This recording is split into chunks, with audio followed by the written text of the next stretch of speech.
এক সময়কার রমরমা সিনেমা বাণিজ্য এখন অনেকটা ধ্বংসের পথে। এই মুহূর্তে আমি রয়েছি খুলনার শঙ্খ হলে। এখানে আমরা একটু দেখানোর চেষ্টা করব আজকে যে সিনেমা হলগুলোতে যে ব্যবসা কতটা খারাপ অবস্থায় চলে এসেছে, এবং আমরা আজকে একটু কথা বলার চেষ্টা করব। এখানে যারা রয়েছে হল কর্তৃপক্ষ রয়েছে তাদের সাথে একটু কথা বলার চেষ্টা করব।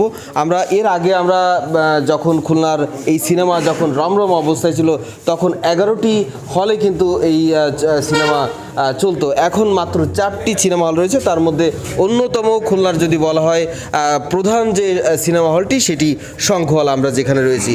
একটু কথা বলি যে এখন সিনেমা হলগুলো কিভাবে চলছে, কেমন চলছে? এখন খুব ভালো যাচ্ছে না, বাংলাদেশে ভালো ছবি হচ্ছে না, আর যার জন্য দু একটা ছবি যায় কিছুটা ভালো যায় আর খুব খারাপ।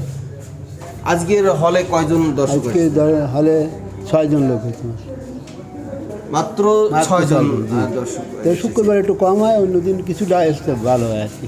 আচ্ছা, সাম্প্রতিক সময়ের সব থেকে ব্যবসা হয়েছে এরকম যে একটি সিনেমার কথা বলুন। যেমন আছে জায়গায় হাওয়া, সুড়ঙ্গ, তারপরে যে তুফান খুব ভালো ব্যবসা করেছে। এই তাছাড়া পরানো কিছু ভালো ব্যবসা করেছে, এই তাছাড়া সব ছবি। এখন বর্তমান ছবি ভালো করছে না কেন? এটা তো আমরা বলতে পারবো না, এরা ডাইরেক্টররা সাধারণত ওরা বলতে পারবে যে কী ধরনের ছবি করলে। আমাদের দেশের জনগণ যেটা চাইছে হয়তো সেই ধরনের ছবি তারা দিতে পারছে না, যার জন্য মাঝে একটা ছবি আমরা চালাই নাই, কিন্তু এই ছবিটা খুব ভালো গেছে, যে আর কি প্রিয়তমা, এই ছবিটা অতি ভালো গেছে, মানে এই সেরা গেছে এবার আর কি। আচ্ছা, ধন্যবাদ। যেমনটি শুনছিলেন, এই যে সিনেমার যে ব্যবসা সেটি কিন্তু এখন অনেকটা যে এই যে ধ্বংসের পথে। আমরা একটু দেখানোর চেষ্টা করি এখানে যে সিনেমা হলে, এই জায়গাটা কিন্তু সিনেমা হলেরই জায়গা। এখানে একটা সময় সিনেমা হলের যে সকল কার্যক্রম, টিকিটের যে সকল বেচা বিক্রি, এগুলোই কিন্তু চলতো। এখন সেখানে কিন্তু অন্য ব্যবসায় কাজ, মানে জুতার দোকান বা জুতার গোডাউন হিসেবে চলছে। ঠিক যদি বলা হয় যে 10 থেকে 12 বছর পূর্বে এই সকল জায়গা যখন সিনেমা চলতো তখনও কিন্তু এখানে মানুষের আনাগোনা তখন কিন্তু বেশ রমরমা ছিল। এখন কিন্তু অনেকটা শুনশান নীরবতা। সিনেমা শিল্পের সাথে যারা জড়িত তারা কিন্তু অনেকটা এখন হতাশাগ্রস্ত। একটু এখানে যারা রয়েছে এই সিনেমা শিল্পের সাথে জড়িত তাদের সাথে একটু কথা বলার চেষ্টা করি। শিয়া বাটার ও ভিটামিন ই সমৃদ্ধ lily glam beauty soap. Lily, always beautiful. যে একটু বলবেন যে সিনেমা এখন কি অবস্থা, এত খারাপ অবস্থা কেন, ব্যবসা কেন খারাপ যাচ্ছে? এখন খারাপ যাওয়ার মূল কারণ আছে কি, খুব ভালো মানে সিনেমা তৈরি করতে হবে, ঠিক আছে। আমাদের দেশে অন্যান্য গল্প নির্ভর ছবি আগে পরে চলছে যেগুলো, সেগুলো তো মোটামুটি ভালোই গেছে, ঠিক আছে। এখন আমাদেরও সেই বহির্বিশ্বের সাথে কম্পিটিশন করে সেরকমভাবে ছবি তৈরি করতে হবে, বাইরের ছবি আমদানি করতে হবে, দেশের ছবি বাইরে যাবে, ঠিক আছে।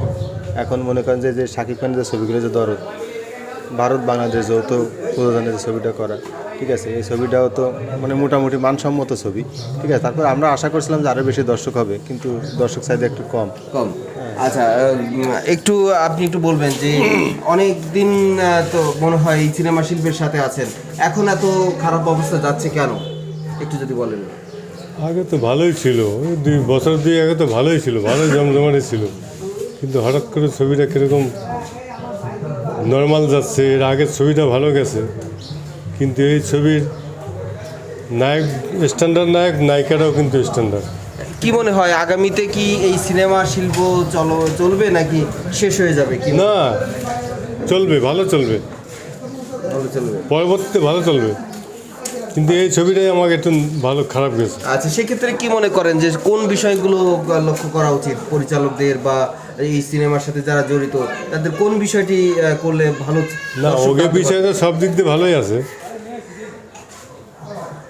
পরিচালকের সব দিক দিয়ে ভালোই আছে, কিন্তু হঠাৎ করে ছবিটা এরকম হয়ে গেল। আচ্ছা, এই ছবিটা আর কোন যেমনটি শুনছিলেন যে তারা এই যে শিল্পের সাথে যারা সম্পৃক্ত তারা বলছিলেন যে এই বিগত যদি তাদের কথা অনুযায়ী যে 2-3 বছর আগেও বেশ ভালো ভালো কিছু ছবি চলেছে, এবং সেখানে কয়েকটি সিনেমার নাম তারা বলছেন যে হাওয়া, তুফান, সুড়ঙ্গ এসব সিনেমা কিন্তু বেশ ব্যবসা করেছে। এছাড়াও এর আরও বেশ কয়েকটি সিনেমা তারা বলছিলেন যে সে সকল সিনেমা কিন্তু বেশ বাণিজ্য সফল সিনেমা হয়েছে। কিন্তু সাম্প্রতিক কিছু কিছু সিনেমা এবং রাজনৈতিক যে বাংলাদেশের যে পরিস্থিতি সব কিছু মিলে কিন্তু এখন বর্তমানে এখন হলের কিন্তু দর্শকের সংখ্যা একেবারেই কম। তবে এই সংখ্যাটা বাড়বে যদি তারা বলছিলেন যে আবার যদি কাহিনী নির্ভর ছবি তৈরি হয়, ভালো মানের ছবি তৈরি হয় এবং বিশ্বমানের ছবি যদি যে উন্নত যে ভারত বা পার্শ্ববর্তী অন্যান্য যে সকল দেশে ভালো সিনেমা তৈরি হয় তাদের সাথে যদি সেই ধরনের মানের ছবি যদি করা যায় তাহলে হয়তো আবারও এই সিনেমা হলগুলোতে আবারও দর্শক বাড়বে, এটাই তারা প্রত্যাশা করছেন। এই ছিল আমার কাছে খুলনার যে শঙ্খ সিনেমা হল থেকে খুলনার যে সার্বিক যে সিনেমা হলগুলোর পরিস্থিতি নিয়ে সর্বশেষ তথ্য। ধন্যবাদ।